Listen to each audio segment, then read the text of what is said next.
सिखाती सब है जिंदगी, बस जरिया हमें बनाती है। इस रंग मंच के पर्दे पर हर एक की बारी आती है। जिंदगी एक रंग मंच है, सबको अपना किरदार निभाना है। मर्जी ये आपकी है, नायक या खलनायक बन जाना है। कहे नरेंद्र सुनो भाई बंदे, किस पर तू अभिमान करे। इस 2 दिन की जिंदगानी में काहे को पाप के घड़े भरे, काहे को पाप के घड़े भरे।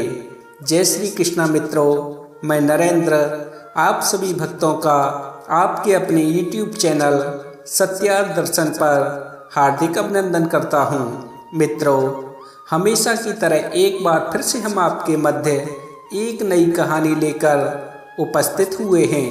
मित्रों, ये संसार एक सांसारिक कला मंच है, रंगमंच है, जहाँ हर कोई व्यक्ति अपना अपना रोल निभा रहा है। कोई किसी का पति बना हुआ है, किसी का पिता बना हुआ है, किसी का पुत्र बना हुआ है, किसी का मित्र बना हुआ है, तो कोई किसी का दुश्मन बना हुआ है। इंसान एक है, उसके रूप अनेक हैं, लेकिन असल में वो क्या है, इसके बारे में ना तो उसे पता है और ना ही उसके बारे में कोई दूसरा जानता है। आइए इन बातों को हम आज की इस कहानी के माध्यम से समझते हैं। मित्रों, बहुत समय पहले की बात है। किसी गांव में एक बहरूपिया रहता था। बहरूपिया का मतलब तो आप समझते ही होंगे, जो तरह तरह के भेष धारण करके लोगों का मनोरंजन करते हैं।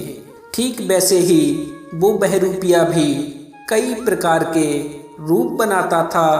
कभी लड़की बनके लोगों को अपनी तरफ आकर्षित कर लेता था, कभी शंकर भगवान बनकर तांडव नृत्य करने लगता था। कभी कुछ बन जाता तो कभी कुछ बन जाता था, कभी चोर बन जाता तो कभी सिपाही बन जाता, कभी राजा बन जाता तो कभी फकीर बन जाता। लेकिन इतनी बड़ी कला उसके अंदर में थी कि जब भी वो अपना कोई रूप बनाता था और रूप बनाकर लोगों के बीच में जाता था तो कोई भी उसे पहचान नहीं पाता था। बाहर वालों की तो छोड़ो, उसके बेटा बेटी और उसकी पत्नी भी पहचान नहीं पाते थे। वह बहुत ही बड़ा बहरूपिया था। वो जो भी स्वांग दिखाता, देखने वालों को हूबहू वो ही नजर आता। वो केवल रूप ही धारण नहीं करता था, बल्कि वो जिसका भी रूप बनाता उसकी ही बोलचाल, चाल ढाल और रूप रंग भी वैसा ही बना लेता था। यदि वो साधु का रूप बनाता तो बिल्कुल साधु ही नजर आता। यदि वो राजा का रूप बनाता तो बिल्कुल राजा ही लगता। यदि वो किसी भगवान का रूप बनाकर लोगों के बीच में आ जाता तो देखने वालों को बिल्कुल ऐसा लगता कि जैसे साक्षात भगवान स्वर्ग से पृथ्वी पर चले आ रहे हैं। सभी लोग उसके रूप को देखकर धोखा खा जाते थे। होशियार से होशियार व्यक्ति भी उसको देखकर चकमा खा जाता था। जब वो बहरूपिया अपनी कला दिखाने के बाद अपना परिचय लोगों को बताता था, तब लोगों की समझ में आता कि ये तो बहरूपिया है, और देखने वाले उसकी इतनी अच्छी कलाकारी देखकर दांतों तले अपनी उंगलियां दबा लिया करते थे। मित्रों, होनहार की बात, एक दिन वो बहरूपिया नगर के चौराहे पर अपनी कला का प्रदर्शन कर रहा था और उसने राजा का भेष धारण किया हुआ था। राजसी पोशाक, गले में नकली मोतियों की माला, हाथ में कटार और आगे पीछे 4-4 सिपाही खड़े हुए थे। जब लोगों ने उस बहरूपिया को देखा तो लोगों ने समझा कि राजा साहब नगर भ्रमण पर निकले हैं। जब नगर के लोग चौराहे पर राजा को देखते हैं तो सभी लोग उस बहरूपिया को राजा समझकर प्रणाम करने लगते हैं और आकर अपनी अपनी समस्या राजा बने बहरूपिया को बताने लगते हैं। देखते ही देखते उसके पास में लोगों की भीड़ जमा हो जाती है। मित्रों, जिस समय वो बहरूपिया राजा बनकर लोगों के सामने अपनी कला का प्रदर्शन कर रहा था, उसी समय नगर के राजा का एक मुख्यमंत्री उस चौराहे से गुजरता है। जब वो चौराहे पर लोगों की भीड़ देखता है तो उसे कुछ शंका होती है। राजा का मंत्री सोचने लगता है कि आज क्या बात है, चौराहे पर लोगों का हुजूम लगा हुआ है। जब राजा का मंत्री आने जाने वाले लोगों से पूछता है तब उसे पता चलता है कि राजा साहब आए हुए हैं और जनता दरबार लगाकर बैठे हुए हैं। जब राजा के मंत्री को ये पता चलता है कि राजा साहब आए हुए हैं और जनता दरबार लगाकर लोगों की समस्या सुन रहे हैं तो उसे बड़ा ही आश्चर्य होता है, क्योंकि जब भी राजा साहब किसी दौरे पर जाते थे तो अपने मुख्यमंत्री से जरूर सलाह मशवरा करते थे, लेकिन आज तो वो बिना बताए ही जनता दरबार लगाकर बैठे हैं। जब राजा का मुख्यमंत्री उस बहरूपिया के पास में जाता है और सामने राजा साहब को बैठा हुआ देखता है तो वह भी चकमा खा जाता है। मुख्यमंत्री भी नहीं पहचान पाता है कि ये बहरूपिया है या असली राजा है, क्योंकि बहरूपिया ने असली राजा के जैसी ही वेशभूषा बनाई हुई थी, वो ही चाल ढाल और वो ही आवाज। इस कारण राजा का मुख्यमंत्री भी उस बहरूपिया को नहीं पहचान पाता है। कुछ देर बाद वो बहरूपिया अपने असली रूप में आता है और लोगों को अपनी सच्चाई बताता है कि मैं कोई राजा वगैरह नहीं हूँ, बल्कि आपके ही नगर का एक बहरूपिया हूँ और तरह तरह के भेष धारण करके आपका मनोरंजन करना और आपसे इनाम पाना यही मेरा पेशा है। मित्रों, उस बहरूपिया की इन बातों को भीड़ में उपस्थित लोग जब सुनते हैं तो उन्हें बड़ी ही हैरानी होती है।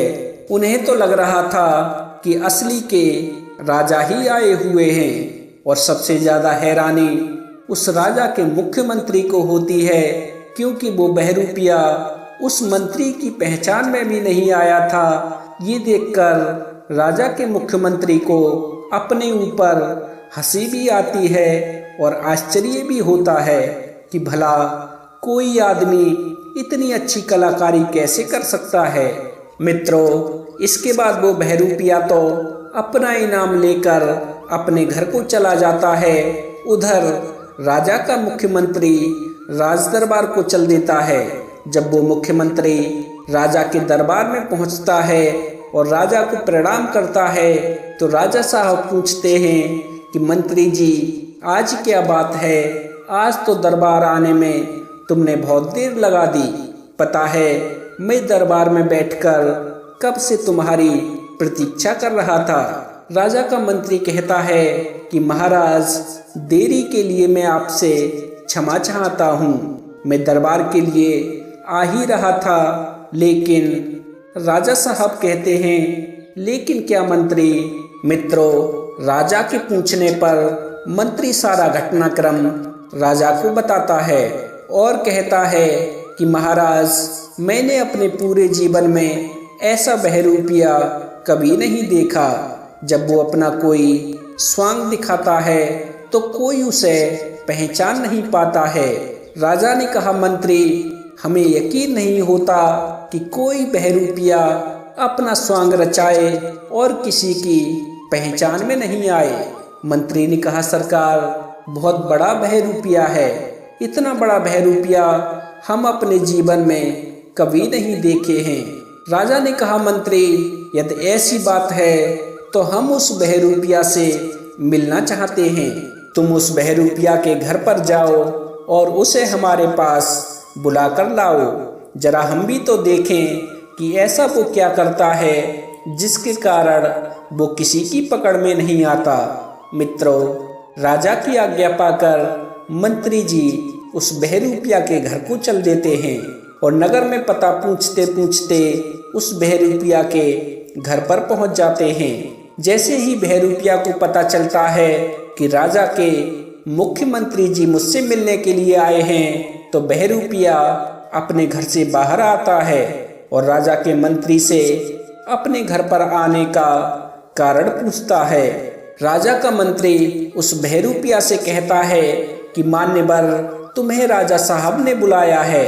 हमारे राजा साहब तुम्हारी कला का प्रदर्शन देखना चाहते हैं, इसीलिए अभी तुम्हें मेरे साथ राजमहल को चलना है। मित्रों, इस प्रकार राजा का मंत्री उस बहरूपिया को अपने साथ में लेकर राजमहलों की तरफ को चल देता है और कुछ समय के पश्चात ही दोनों राजा के सामने होते हैं। राजा उस बहरूपिया से कहता है, क्या तुम वही बहरूपिया हो जिसकी चर्चा पूरे नगर में फैली है और हमने सुना है कि तुम बड़ा ही अच्छा सॉन्ग रचाते हो। बहरूपिया कहने लगा, महाराज आपने ठीक सुना है, मैं ही वो बहरूपिया हूँ जो लोगों के सामने अपनी कला का प्रदर्शन करता हूँ। मैं अपनी कला से लोगों का मनोरंजन करता हूँ और लोग मुझे इनाम देते हैं, उसी से मेरे परिवार का गुजारा चलता है। राजा ने कहा, अच्छा ये बताओ तुम किस किस का रूप धर सकते हो।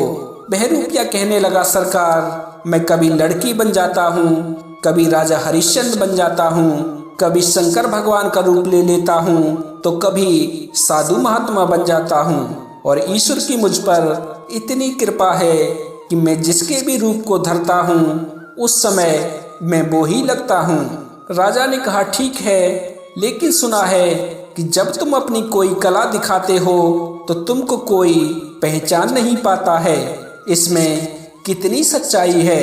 बहरूपिया बोला, सरकार जब मैं कोई रूप धारण करता हूँ तो बाहर वालों की तो छोड़ो, घर वाले भी मुझे पहचान नहीं पाते हैं। सरकार अगर मैं किसी का रूप बनाकर आपके सम्मुख आ जाऊं तो मेरा दावा है आप भी मुझे पहचान नहीं सकते। राजा ने कहा, बहरूपिये हम इस नगर के राजा हैं और तुम हमसे कह रहे हो कि हम तुम्हें पहचान नहीं सकते। माना कि तुम लोगों को भ्रमित कर देते होगे और वे तुम्हें पहचान नहीं पाते होंगे। आप चाहें कितने भी बड़े कलाकार हो, लेकिन तुम मुझे भ्रमित नहीं कर सकते। बहरूपिया कहने लगा, राजन जब मैं रूप बना लेता हूँ तो मेरी पत्नी धोखा खा जाती है, बच्चे धोखा खा जाते हैं, मेरे अड़ोसी पड़ोसी भी मुझे पहचान नहीं पाते हैं। जब मेरे नज़दीकी लोग मुझे पहचान नहीं पाते हैं तो आप मुझे कैसे पहचान सकते हैं। मित्रों, राजा भी अपने घमंड में था। राजा ने कहा, बहरूपिये हम इस नगर के राजा हैं, हमारी बहुत ही पारखी नज़र है। माना कि आप आम आदमी को धोखा दे सकते हो, लेकिन तुम हमारी पारखी नज़रों से नहीं बच सकते, आप हमारी नज़रों को धोखा नहीं दे सकते। बहरूपिया बोला, सरकार गुस्ताखी के लिए मैं आपसे माफ़ी चाहता हूँ, लेकिन राजन आपकी चाहे कितनी भी पारखी नज़र क्यों ना हो, आप मुझे पहचान नहीं सकते। मुझे अपनी कला पर पूर्ण विश्वास है कि मेरे सामने चाहे कितना भी बड़ा कोई पारखी क्यों ना आ जाए, लेकिन जब मैं रूप बनाता हूँ तो कोई मुझे पहचान नहीं सकता है। राजा ने कहा, अगर मैंने पहचान लिया तो। बहरूपिया बोला, सरकार नहीं पहचान पाओगे। राजा बोला, यदि फिर भी पहचान लिया तो। ये सुनकर बहरूपिया बोला, महाराज जो तुम कहोगे वो हम करेंगे। राजा ने कहा, ठीक से सोच लो, यदि मैंने तुम्हें पहचान लिया तो मैं तुम्हें फांसी पर चढ़ा दूंगा। मित्रों, बहरूपिया भी तेज में आ गया, क्योंकि उसे अपनी कला पर पूर्ण विश्वास था। इसीलिए बहरूपिया बोला, महाराज यदि आपने मुझे पहचान लिया तो मैं फांसी पर चढ़ने के लिए तैयार हूँ, लेकिन यदि आप मुझे नहीं पहचान पाए तो फिर मुझे क्या मिलेगा। राजा जोश में आकर बोला, बहरूपिये पहली बात तो हम तुम्हें पहचान ही लेंगे, लेकिन अगर हम आपको पहचान नहीं पाए तो हम तुम्हें अपने आधे राज्य का राजा बना देंगे। बहरूपिया बोला, ठीक है सरकार, मुझे आपकी शर्त मंजूर है। मुझे अपनी कला पर पूर्ण विश्वास है। मुझे विश्वास है कि आप मुझे पहचान नहीं सकते। मित्रों, ये सारा घटनाक्रम राजा का मुख्यमंत्री चुपचाप बैठा हुआ देख रहा था। राजा के मंत्री ने इशारे से राजा को समझाने का प्रयास किया कि महाराज बहुत बड़ा बहरूपिया है, लेकिन राजा कहाँ मानने वाला था।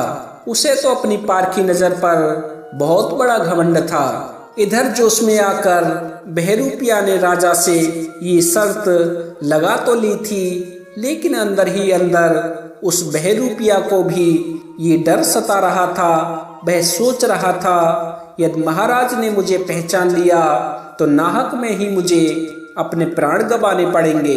फिर सोचा, कोई बात नहीं, अभी तक तो मैं लोगों के सामने अपनी कला दिखाता था तो मुझे 100-200 रुपये ही मिलते थे, लेकिन यदि मैं महाराज के सामने अपनी कला दिखाऊंगा और यदि मैं उसमें सफल हो गया तो आधे राज्य का राजा भी बन जाऊंगा और मेरा शेष जीवन सुखपूर्वक बीतेगा। ऐसे मौके जीवन में बार बार नहीं आते हैं। मुझे अपनी कला का अच्छे से प्रदर्शन करना होगा। कला के माध्यम से हमको राजा का दिल जीतना होगा। बहरूपिया ने कहा, राजन, मुझे आपकी शर्त मंजूर है। आप हमको 1 वर्ष का समय दीजिए। 1 साल के बाद हम आपको ये सिद्ध करके दिखा देंगे कि मैं किस श्रेणी का कलाकार हूँ। लेकिन मुझे आपने ये तो बताया ही नहीं कि मुझे किसका स्वांग धारण करके आपके पास में आना है। मुझे आप ये बताइए तो सही। आप मुझे आदेश तो दीजिए कि आप किस रूप को देखना पसंद करेंगे। मित्रों, बहरूपिया के पूछने पर राजा ने काफी देर तक सोचा विचारा और काफी देर तक चिंतन मनन के बाद राजा उस बहरूपिया से बोला कि बहरूपिये, तुम हमारे सामने किसी महात्मा का रूप बना कर आओ। सिद्ध सन्यासी, योगी, तपस्वी का रूप बनाओ। बहरूपिया बोला, महाराज, ये कौन सी बड़ी बात है, ये तो मेरे बाएं हाथ का खेल है। राजा बोला, पहले सुन तो लो। तुम कहीं सड़क छाप साधु महात्मा बनकर मेरे पास में मत आ जाना। जब तुम मेरे पास में आओ तो मुझे ऐसा लगना चाहिए कि जैसे कोई सिद्ध सन्यासी मेरे दरबार में आया है और गलती से भी तुम मेरी पहचान में आ गए तो मैं तुम्हें सीधा फांसी पर लटका दूंगा। यदि मैं तुम्हें पहचान नहीं पाया तो आधे राज्य का मालिक बना दूंगा। बहरूपिया ने कहा, ठीक है महाराज, आप मुझे 1 वर्ष का समय दीजिए। अब मैं आपसे 1 वर्ष के बाद ही तुम्हारे इसी दरबार में मिलूंगा।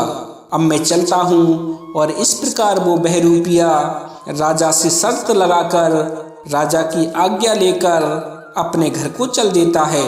घर आता है तो अपनी पत्नी को सारी बातें बताने लगता है और कहता है कि राजा साहब ने बोला है कि यदि तुम सिद्ध सन्यासी बनकर मेरे पास में आते हो तो मैं तुम्हें आधे राज्य का राजा बना दूंगा। अपने पति की इन बातों को सुनकर बहरूपिया की पत्नी बोली, पिया जी, इसमें कौन सी इतनी बड़ी बात है। घर में नकली दाढ़ी, दंड, कमंडल सब रखे हुए हैं। 1-2 रुद्राक्ष की माला घर में पड़ी हुई है। 2-4 माला और ले आना। पीला कुर्ता पहन लेना, पीली धोती पहन लेना। बस बन गए साधु। और साधु के लिए क्या चाहिए। और साधु महात्माओं का अभिनय तो तुम पहले से ही कर लेते हो, फिर साधु महात्मा बनने में समस्या क्या है। बहरूपिया कहने लगा, प्रिय, ये इतना आसान काम नहीं है, क्योंकि पहले तो मैं लोगों के सामने अपनी कला का अभिनय करता था और थोड़ा बहुत इनाम कमा लेता था, लेकिन अब राजा के सामने अपना स्वांग रचाना है। यदि मैं अपनी कलाकारी में फेल हो गया, यदि मैं राजा की या किसी की पहचान में आ गया तो राजा मुझे फांसी पर लटका देगा। मेरी एक चूक मेरे प्राणों की दुश्मन बन सकती है। जितना तुम सोच रही हो उससे कहीं अधिक मुश्किल काम है ये। मित्रों, जब बहरूपिया की पत्नी अपने पति के मुख से इन बातों को सुनती है तो दुविधा में पड़ जाती है और कहती है कि पिया जी, इस प्रकार तो हम मुश्किल में फंस जाएंगे। बहरूपिया कहने लगा, प्रिय, मुझे तुम्हारी कुछ मदद चाहिए। जब पत्नी ने पूछा, मुझसे क्या चाहते हो, तो बहरूपिया कहने लगा, तुम्हें मुझे 1 वर्ष के लिए त्यागना होगा। यदि तुम ऐसा कर सकती हो तो मुझे यकीन है कि मैं अपने लक्ष्य में जरूर सफल हो सकता हूँ। बस 1 साल की बात है, फिर हम दोनों राजा रानी बनकर राजा के आधे राज्य पर ऐश करेंगे। बहरूपिया की पत्नी बोली, पियाजी, यदि मेरे त्यागने से तुम्हारे प्राण बच सकते हैं और हमारे घर में सुख समृद्धि आ सकती है तो मैं इसके लिए सहमत हूँ। तुम अपने लक्ष्य पर ध्यान लगाओ, मैं तुम्हारी अनुपस्थिति में जैसे तैसे अपनी गुजर बसर कर लूंगी। मित्रों, इस प्रकार से वो बहरूपिया अपनी पत्नी से 1 बरस की मोहलत लेकर साधु का भेष बनाकर अपने घर से 10-20 कोस दूर जंगलों में चला गया और एकांत जंगल में जाकर कुटी बनाकर साधुओं की तरह भजन कीर्तन करने लगा। जब वो बहरूपिया साधु भेष में भजन कीर्तन करता तो आस पड़ोस के लोग भी आ जाते और आस पड़ोस के गांव वालों को उन साधु महाराज के भजन कीर्तन सुनने में बड़ा ही आनंद आता। गांव वालों को लगता कि किसी दूर गांव से साधु महाराज आए हुए हैं। धीरे धीरे समय गुजरने लगा। जब कुछ समय और गुजरा तो उस बहरूपिया को लगा कि मुझे कुछ और दूर जाकर रहना चाहिए, क्योंकि साधु महात्माओं की अपने घर से जितनी दूरी बढ़ती है साधु महात्माओं को उतनी ही प्रसिद्धि मिलती है। सोचा और दूर चल के रहना चाहिए और ये सोचकर साधु बना बहरूपिया उस जगह को छोड़कर आगे को बढ़ गया।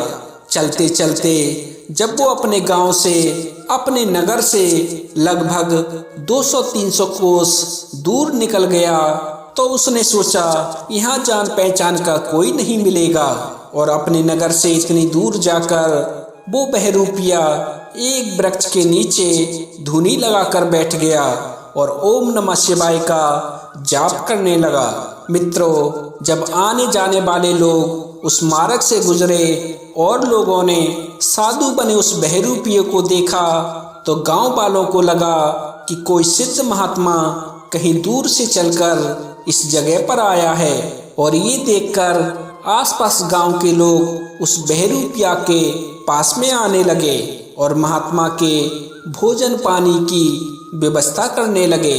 जिसके घर में गाय बंधी हुई थी वो दूध लाने लगा, जिसके घर में अनाज के भंडार भरे हुए थे वो आटा लाने लगा, कोई फल फूल लाने लगा। कहने का तात्पर्य है जो जिस लायक था वो अपने हिसाब से साधु महाराज की खाने पीने की व्यवस्था करने लगा। धीरे धीरे इसी प्रकार समय गुजरने लगा और गुजरते समय के साथ साधु महाराज की ख्याति में भी वृद्धि होने लगी।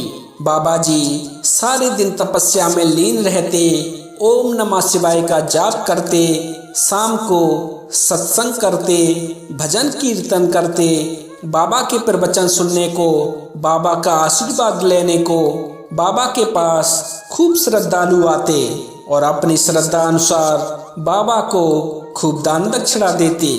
लेकिन साधु बना बहरूपिया दान में मिले पैसों को हाथ भी नहीं लगाता था। धीरे धीरे इस बात की चर्चा आस पड़ोस के गांव में फैलने लगी कि बड़े त्यागी महात्मा आए हैं, पैसों को हाथ भी नहीं लगाते हैं। जब दूर दूर तक इस बात की चर्चा फैली तो दूर दूर से लोग बाबा जी के दर्शन को आने लगे। जब लोगों की भीड़ बढ़ी तो बाबा के चढ़ावे में वृद्धि होने लगी। तमाम लोग बाबा के चेले चपाटे बनकर बाबा की सेवा करने लगे।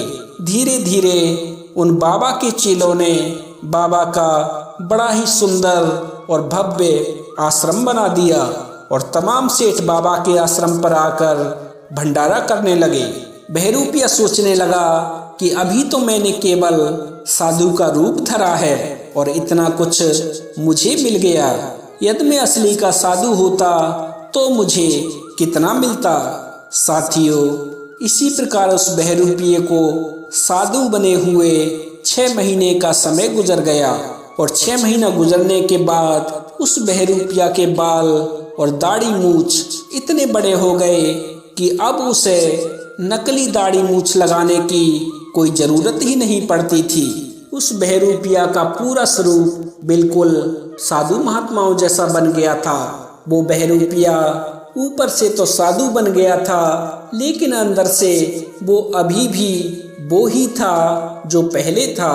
मन में पत्नी की भावना, बच्चे की भावना सता रही थी, माया खींच रही थी। वो सोच रहा था कि 6 महीना तो मैंने किसी तरह से काट लिए, अगले 6 महीना बिना बीवी बच्चों के कैसे काट पाऊंगा।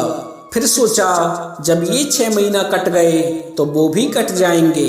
फांसी पर चढ़ने से तो अच्छा है कि किसी तरह 6 महीना और गुजार लूं, फिर तो मैं आधे राज्य का मालिक बन जाऊंगा और राजा बनकर राज्य करूंगा। और इस प्रकार वो बहरूपिया लोगों को दिखाने के लिए रोज घंटों घंटों बैठकर भजन करता, रोज सत्संग करता, लोगों को उपदेश देता और उसके उपदेश सुनकर धीरे धीरे लोगों का जीवन सुधरने लगा। वो बहरूपिया तो केवल दिखावे के लिए सब करता था कि लोग देखें और देखकर कहें कि बड़े अच्छे संत हैं, लेकिन धीरे धीरे भजन के शब्द का प्रभाव बहरूपिया के अंतःकरण में पड़ने लगा। कहते हैं ना मित्रों, करत करत अभ्यास से जड़मत होत सुजान, रसरिया बज जाते सिल पर पड़त निशान। उसी प्रकार जब वो बहरूपिया दिखावे के लिए भजन करता था, धीरे धीरे उसका असली का भजन होने लगा। जब वो बहरूपिया भजन करता, लोगों को उपदेश देता और सत्संग करता, तो एक एक शब्द जाकर उसके अंतःकरण में चोट करता। और कहते हैं कि लाठी की चोट से भजन की चोट कहीं ज्यादा होती है। धीरे धीरे उसका असली का भजन होने लगा। जब बहरूपिया भजन करता, लोगों को उपदेश देता और सत्संग करता, तो एक एक शब्द जाकर उसके अंतःकरण में चोट करता। और कहते हैं कि लाठी की चोट से भजन की चोट कहीं ज्यादा होती है। धीरे धीरे भजन के प्रभाव से उसका मन भी शुद्ध होने लगा। जब उस बहरूपिया को ज्ञान हुआ तो वह बहरूपिया सोचने लगा कि सचमुच ये संसार कितना झूठा है, ये संसार सब मोह माया है, भजन सच्चा है, बाकी सब व्यर्थ की बातें हैं। ये सब विचार उस बहरूपिया के मन में आने लगे और इस प्रकार झूठा सत्संग करते करते, झूठा भजन करते करते वो कब असली में बदल गया, ये उस बहरूपिया को भी पता नहीं चला। शुरू में तो उसको भजन करने में तकलीफ होती थी, लेकिन भजन करते करते उसको अभ्यास हो गया और उसका बढ़िया से भजन होने लगा। जब अच्छे से भजन हुआ तो उसका अंतःकरण भी शुद्ध हो गया। जब अंतःकरण शुद्ध हुआ तो उसकी वाणी में मिठास आ गई और इस प्रकार वो धीरे धीरे मन, कर्म और वचन से साधु बन गया। उसने अपने आप को साध लिया था, उसकी सभी इंद्रियां उसके बस में हो गई थी। कहने का अर्थ है जो एक सच्चे साधक में गुण होते हैं, वो सब गुण उसके अंदर आ गए थे। मित्रों, इस प्रकार ध्यान करते करते उसको ध्यान में भी आनंद आने लगा, अच्छा लगने लगा, शांति मिलने लगी। और 9 महीने का समय बीतते बीतते उसका पूरी तरह से हृदय परिवर्तन हो गया। जब 10वां महीना लगा और 10वें महीने में वो जब ध्यान में बैठा तो ध्यान में बैठा ही रह गया। काफी समय तक वो ध्यान से बाहर ही नहीं आया। अब तो ना कुछ खाता, ना कुछ पीता, ना कहीं जाना, ना किसी से मिलना, पूरा दिन और पूरी रात ध्यान में बैठे रहना। और इस प्रकार ध्यान में बैठे बैठे वो समाधि में चला गया। मिट्टी चढ़ गई, बाल बढ़ गए, नकली बाल तो वो पहले ही हट चुके थे। समय के साथ उसके बाल और बड़े हो गए और उन बालों ने जटाओं का रूप ले लिया। और इस प्रकार ढोंग करते करते वो असली का साधु बन चुका था। अब उसे नकल करने की कोई आवश्यकता ही नहीं थी। जब वो बहरूपिया पूरा संत बन गया और समाधि में पहुंच गया तो चारों तरफ देखने वालों की लाइन लग गई। इतनी भीड़ हो गई कि हजारों की लाइन लगी हुई है। लोग हाथ जोड़कर खड़े हैं कि कब हमारा नंबर आए और हम महाराज जी के सामने अपना प्रसाद चढ़ाएं। चारों तरफ ये चर्चा फैल गई कि बड़े ही सिद्ध महात्मा हैं, बड़े ही योगी तपस्वी साधु हैं। दूर दूर तक जब ये चर्चा फैली तो फैलते फैलते ये चर्चा राजा के कान तक पहुंची।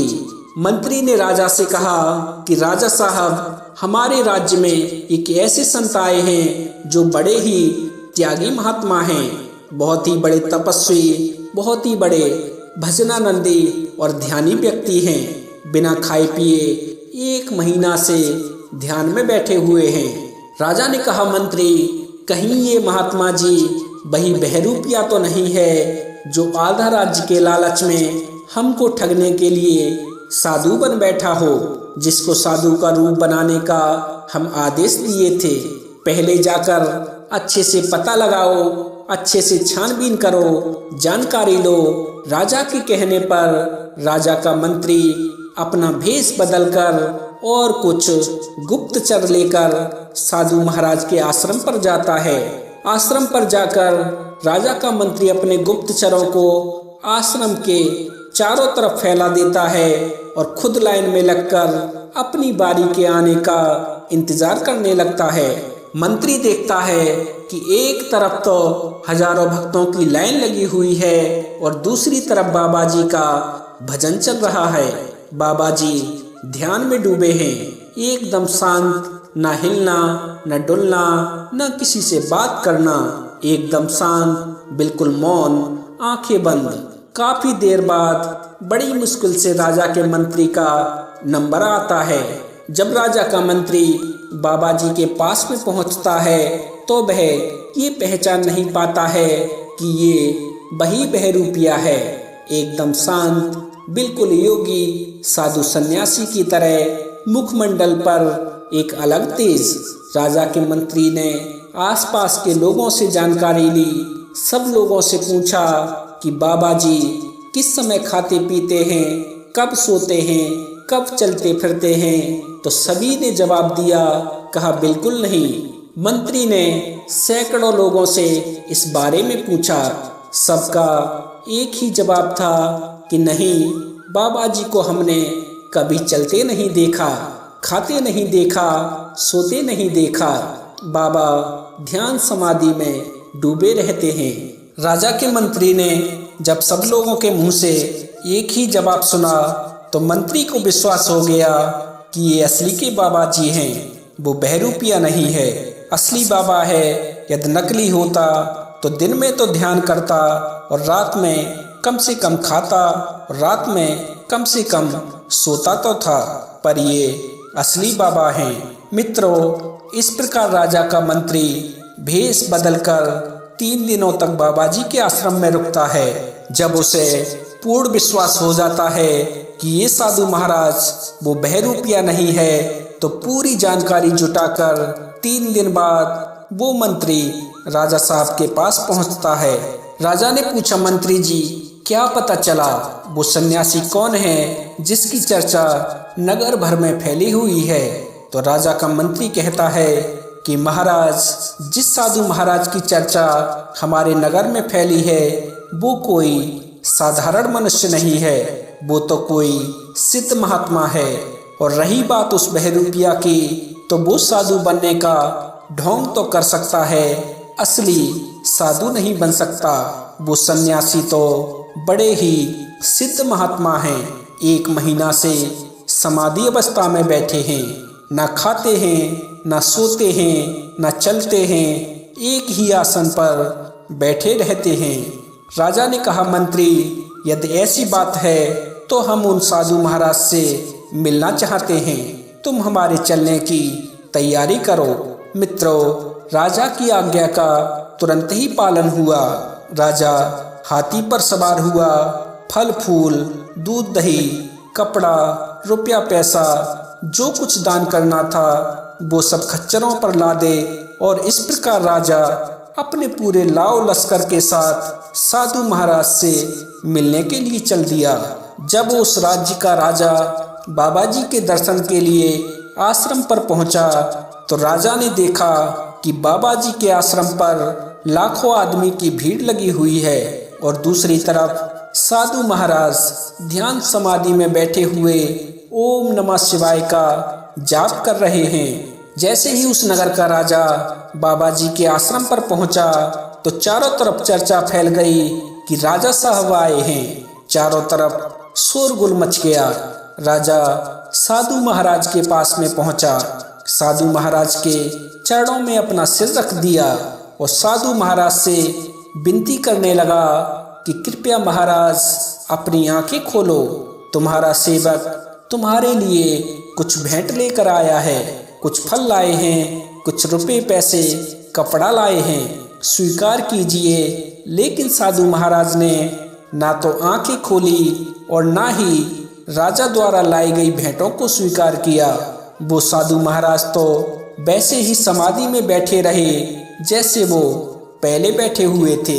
राजा ने विनय पूर्वक साधु महाराज से प्रार्थना की और कहा, प्रभु एक बार अपनी आंख खोलकर हमको दर्शन दे दो, हम आपके दर्शन के अभिलाषी हैं। एक बार हाथ उठा के हमें आशीर्वाद दे दीजिए। और इस प्रकार राजा साधु महाराज से अनुनय विनय करने लगा।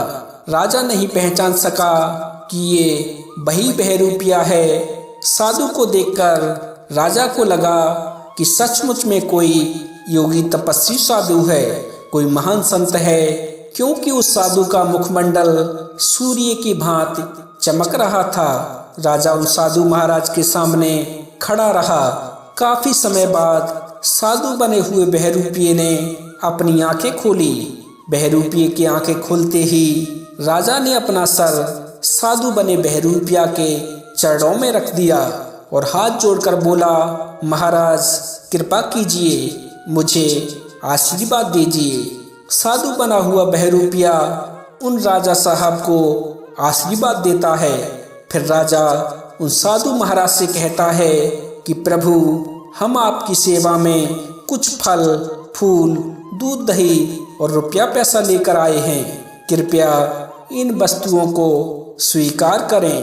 बहरूपिया बोला, राजन आप मुझे दान करने के लिए जो वस्तुएं लाए हैं उनकी मुझे कोई आवश्यकता नहीं है। आप अपनी सभी वस्तुएं वापस ले जाइए और जिन्हें इन वस्तुओं की आवश्यकता हो उन्हें इन वस्तुओं को दान में दे देना। मैं तुम्हारी भेंट को स्वीकार नहीं कर सकता। राजा काफी अनुनय विनय करता है, लेकिन साधु बना बहरूपिया राजा की कोई भी वस्तु दान में नहीं लेता है। फिर राजा कहता है कि प्रभु आप मेरी भेंट को स्वीकार नहीं करना चाहते तो कोई बात नहीं, कम से कम मेरी एक इच्छा तो पूरी कर सकते हो। साधु बना बहरूपिया बोला, राजन आपकी क्या इच्छा है? तो राजा कहता है कि प्रभु मेरी इच्छा है एक बार तुम मेरे राजमहलों में पधारो, जिससे मैं तुम्हारी कुछ सेवा कर पाऊं। बहरूपिया बोला, राजन तुम चिंता मत करो, उचित समय आने दो, हम तुम्हारी इस इच्छा को जरूर पूरा करेंगे। मित्रों, इस प्रकार वो राजा अपने लाव लश्कर के साथ वापस अपने राज्य के लिए चल देता है। राजा अपने मंत्री से कहता है कि मंत्री, हमने अपने जीवन में बहुत से साधु संतों को देखा है, बहुत से योगी तपस्वियों को देखा है, लेकिन जिस प्रकार की ये साधु हैं वैसा हमने अपने पूरे जीवन में कोई साधु नहीं देखा। बहुत पहुँचे हुए महात्मा हैं। मंत्री बोला, हाँ महाराज तुम ठीक कह रहे हो, बड़े ही संतोषी और त्यागी महात्मा हैं। यदि हम किसी अन्य महात्मा के पास में जाते तो वह इतना रुपया पैसा देखकर हमारी भेंट को अवश्य स्वीकार कर लेता, लेकिन आपने देखा उन्होंने सब अस्वीकार कर दिया। बड़े ही त्यागी और सिद्ध महात्मा हैं। ऐसे धर्मात्मा संत के दर्शन पाकर हमारा तो जीवन ही धन्य हो गया। राजा कहता है, सच कहते हो मंत्री, बड़े पुण्य फलों से ऐसे महापुरुषों के दर्शन होते हैं। हमारा नसीब अच्छा था जो दर्शन हो गए। और इस प्रकार राजा और मंत्री बातचीत करते हुए अपने महलों में आ जाते हैं। कुछ समय और गुजरता है। एक दिन राजा अपने मंत्रियों के साथ दरबार में बैठा होता है। तभी दरबार में वो ही साधु महाराज आ जाते हैं जिनका दर्शन करने राजा और मंत्री कुछ दिन पहले बाबा के आश्रम पर गए थे। जैसे ही राजा की नजर उस साधु पर पड़ती है तो राजा तुरंत अपनी गद्दी छोड़कर साधु महाराज के पास में जाता है और साधु महाराज के पास में जाकर उन साधु महाराज से कहता है कि स्वामी जी, आपने पैदल चलकर आने का क्यों कष्ट किया? किसी के हाथ खबर भिजवा दी होती तो मैं तुम्हारे आने जाने की व्यवस्था करा देता। साधु महाराज कहते हैं, राजन, उसकी कोई आवश्यकता नहीं है। मैं किसी जरूरी कार्य से तुम्हारे पास में आया हूँ।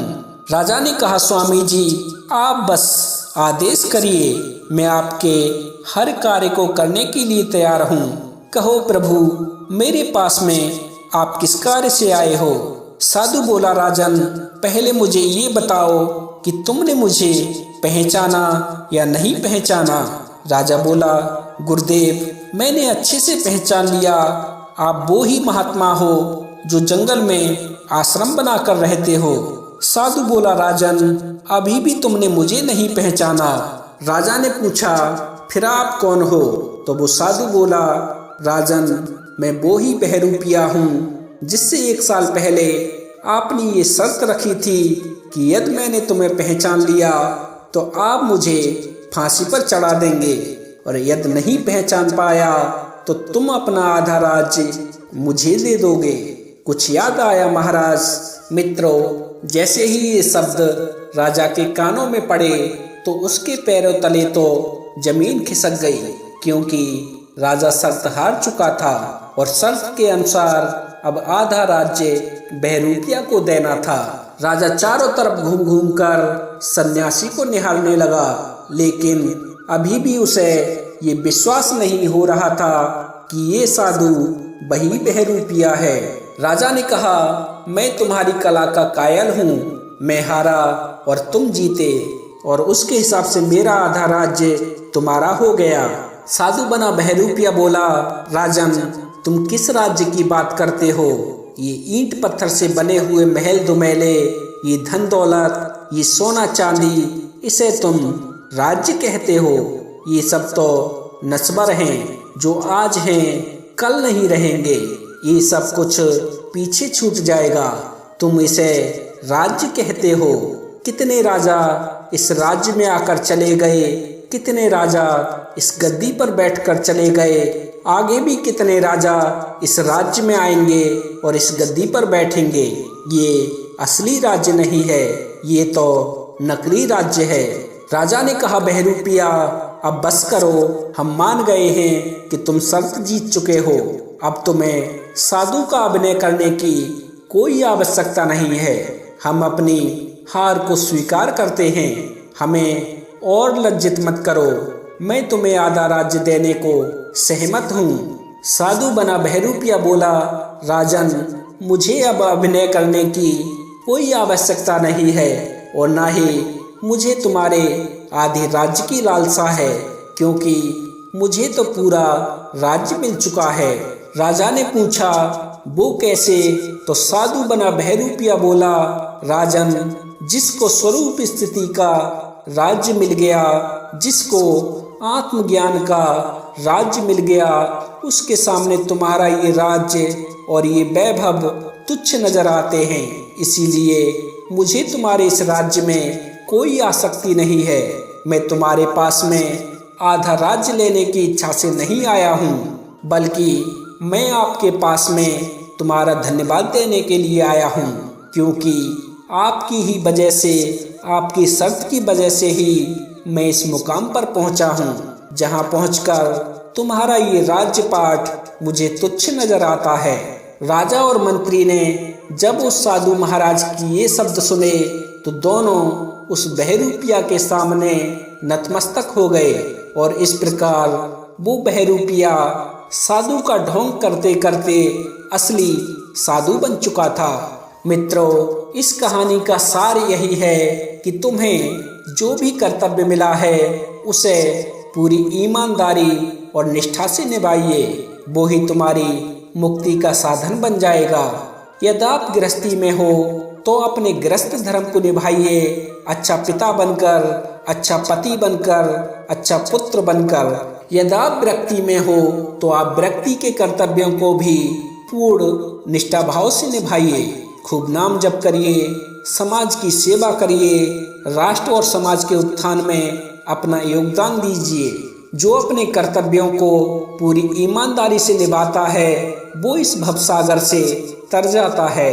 मित्रों, वीडियो की समाप्ति में मैं आपसे बस इतना ही कहना चाहता हूँ कि जिस प्रकार स्टेज पर कलाकार अपनी अपनी कला का प्रदर्शन करते हैं, अभिनय करते हैं, उसी प्रकार ये जीवन भी एक रंगमंच है और हम सब इस रंगमंच के कलाकार बनकर अपना अपना किरदार निभा रहे हैं। सबके अपने अपने रंग हैं, सबके अपने अपने ढंग हैं और सब अपने अपने किरदारों के अधीन होकर अपना अभिनय दिखा रहे हैं, अर्थात अपने दायित्वों का पालन कर रहे हैं। किसी ने अपना किरदार बड़ा ही हास्यपद बना लिया है, किसी ने अपना किरदार बड़ा ही रहस्यमय बना लिया है। कोई बिल्कुल सरल बनकर अपना किरदार निभा रहा है, किसी ने अमीरी का चोला पहना हुआ है तो कोई गरीबी का चोला पहनकर अपना किरदार निभा रहा है। जिस प्रकार एक निर्देशक के इशारा करते ही मंच का पर्दा गिर जाता है और कलाकार वापस श्रृंगार घर में चला जाता है और श्रृंगार घर में जाकर अगले अभिनय की तैयारी करने लगता है, उसी प्रकार मनुष्य का जीवन भी एक रंगमंच की तरह है। मनुष्य भी कुछ दिन इस संसार में रहकर अपनी कला का प्रदर्शन करता है, तमाम तरह के संबंध बनाता है और रिश्ते नाते जोड़कर वापस वही लौट जाता है जहां से आया था और वहां जाकर अगले जीवन की तैयारी करने लगता है और फिर से अगला जन्म लेकर किसी का पुत्र बनता है, किसी का भाई बनता है, किसी का पति बनता है, किसी का चाचा तो किसी का मामा बनता है और इसी प्रकार ये क्रम चलता ही रहता है। कब किसका रोल समाप्त हो जाए और कब इशारा हो जाए ये तो उस नाटक के रचयिता पर ही निर्भर है, इसमें कोई कुछ नहीं कर सकता। हम तो सिर्फ इतना कर सकते हैं कि जितना हमें समय मिला है, जो भी हमें किरदार मिला है उसे हम पूरी ईमानदारी से निभाएं।